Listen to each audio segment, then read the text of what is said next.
ভাবুন, আকাশে উঠছে নিঃশব্দ যোদ্ধারা।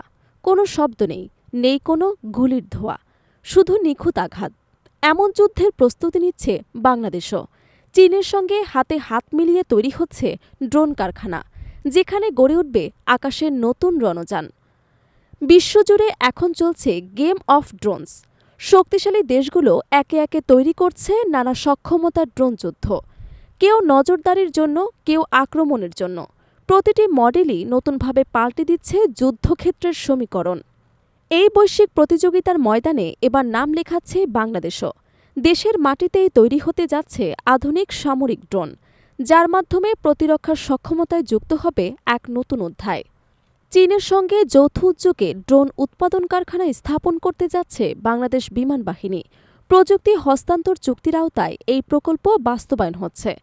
কয়েকটি নির্ভরযোগ্য সূত্র জানিয়েছে, চলতি বছরের ডিসেম্বরের মধ্যেই প্লান্ট স্থাপনের কাজ সম্পন্ন হবে বলে আশা করছে সংশ্লিষ্ট কর্মকর্তারা। এই উদ্যোগকে বাংলাদেশের প্রতিরক্ষা শিল্পে এক ঐতিহাসিক মাইলফলক হিসেবে দেখা হচ্ছে। শুধু ড্রোন নয়, চীন বাংলাদেশে একটি বিমান ওভারহোলিং সেন্টার স্থাপনের প্রস্তাবও দিয়েছে, যাতে দেশের ভেতরেই সামরিক বিমানের রক্ষণাবেক্ষণ এবং উন্নয়ন সম্ভব হয়। জানা গেছে, গত সেপ্টেম্বরে বাংলাদেশ বিনিয়োগ উন্নয়ন কর্তৃপক্ষ এর নির্বাহী চেয়ারম্যান চৌধুরী আশিক মাহমুদ বিন হারুনের সভাপতিত্বে অনুষ্ঠিত একটি গুরুত্বপূর্ণ বৈঠকে এই প্রস্তাবগুলো নিয়ে আলোচনা হয়। বৈঠকের কার্যবিবরণীতে উল্লেখ ছিল, বিশেষায়িত ডিফেন্স ইকোনমিক জোন গঠনের পরিকল্পনা করা হচ্ছে, যেখানে সরকারি, বেসরকারি এবং বিদেশি বিনিয়োগের মাধ্যমে সামরিক এবং আধা সামরিক বাহিনীর প্রয়োজনীয় সরঞ্জাম দেশীয়ভাবে উৎপাদন করা হবে।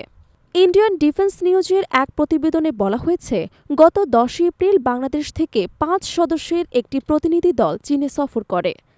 মেজর জেনারেল আইকে মোস্তফা হোসিনুল বাকির নেতৃত্বে দলটি ফুশন ইলেকট্রনিক টেকনোলজি লিমিটেডের সঙ্গে উন্নত ড্রোন এবং অ্যান্টি ড্রোন সিস্টেম উন্নয়ন নিয়ে বিস্তারিত আলোচনা করে।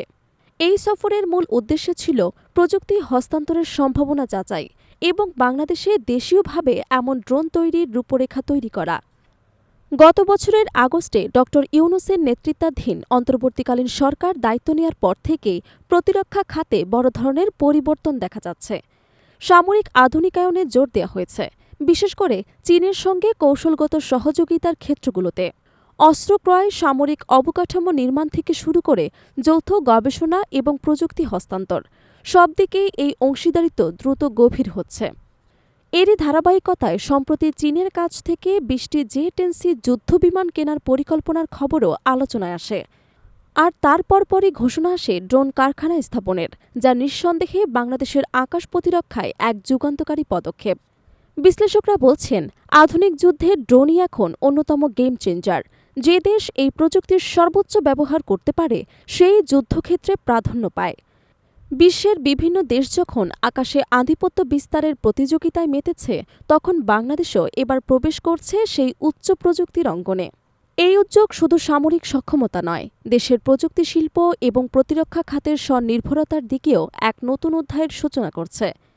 আকাশে বাংলাদেশের উপস্থিতি এবার আরও দৃঢ় এবং আধুনিক, আরও কৌশলগত হয়ে উঠেছে।